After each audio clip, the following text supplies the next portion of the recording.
Good morning Pampa family ব্লগে তোমাদের সবাইকে স্বাগত। আমার এই যে সকালবেলা সব কাজ সারা হয়ে গেছে, ছেলেকে টিফিন খেতে দিয়ে দিয়েছে এদিকে। আর এদিকে আমার দেখা যায় প্রেসার কুকারে দুটো ভাত বসিয়েছি।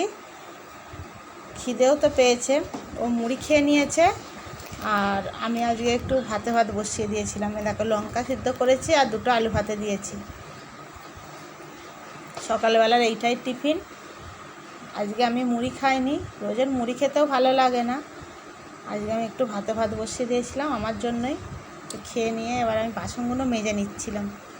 বাসনগুলো মাজা খাওয়ার পর রোজেরই তো বাসন মাজতে হবে, বাসনগুলো মাজতে হলো।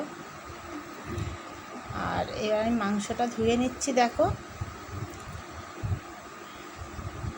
আজ একটু মাংস আর চাটনি করব, বেশি কিছু করব না জানো তো। মাংসগুলো একটু পরিষ্কার করে ধুয়ে নিই, লোমফুম থাকলে তো খেতে খুব ঘেন্না করে। চলো, মাংসও ধোয়া হয়ে গেছে। আর রবিবারে একটু মাংসটা না হলে ভালোও লাগে না। আমার ছেলে তো মাংস হলে আর কিচ্ছু চায় না, ও মাংস দিয়ে পুরোই খেয়ে নেবে। আর আমার দেখো আবার তাল শাঁস, আমার যা বাজারে গেছিলো তাল শাঁস এনে দিয়েছে। তো ওকে ছাড়িয়ে দিতে হচ্ছে তাল শাঁসটা, নাহলে তো ছাড়ালে সব এগুলো সব খুলে ফেলে দেবে, মানে পেটে তো যাবেই না। আর আমরা আগে কিরমভাবে তাল শাঁস খেতাম বলো, মনে পড়ে তোমাদেরও? ওপরের খালি এটা ফেলে দিয়ে আর 3টে কোয়া থাকতো, আর আমরা আঙুল দিয়ে দিয়ে কিরমভাবে খেতাম, আর রসটা আবার চুমুক মেরে খেতাম। কি ভালোই না ছিল সেই সব দিনগুলো। আর সেই সব দিন আর ফিরে পাওয়া যায় না। আর এরা তো বুঝতেই পারবে না সেই সব আমাদের মতন, মানে বাচ্চাবেলায় আমরা যেরকম ছিলাম। এই যে এখানে কিনেই দিচ্ছে, ওদের কিনেই খাওয়াতে হবে। পরিষ্কার করে তো দিয়ে দিই ওকে, তো খেয়ে নিই।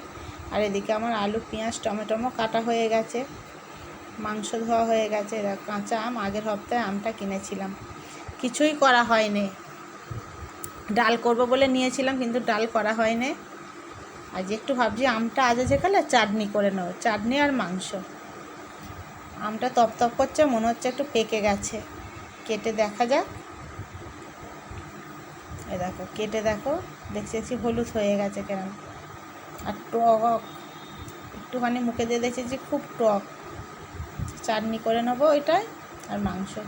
আমি যে খোসাটা ছাড়াইনি আমের। এই দেখো আমি চুপি এসছি, এসে দেখছি দু ভাইয়ে বসে টিভি দেখছে। আমাকে খেয়ালই করে নে মনে হয়, ওরা কার্টুন দেখছে, রবিবার ছুটি আছে। আর আমার এদিকে রান্নাও কমপ্লিট হয়ে গেছে। দেখো চাটনি, আর ওটা তো ভাত বুঝতেই পারছো, আর মাংস হচ্ছে দেখাচ্ছি দাঁড়াও। দেখো কেরম ফুটছে, দেখো মাংসটা করার মধ্যে। চলো এইটুখানি পর্যন্তই আমার ভিডিওটা। ভালো লাগলে লাইক কমেন্ট শেয়ার করে দিও। আর আমি পরের ভিডিও নিয়ে আবার আসছি, তোমরা অবশ্যই ভিডিওটা সবাই দেখবে, দেখে কমেন্ট করে দেবে। পুরোটাই দেখবে, ভিডিওটাই স্কিপ করবে না। চলো টাটা, আবার আসছি পরের ভিডিও নিয়ে।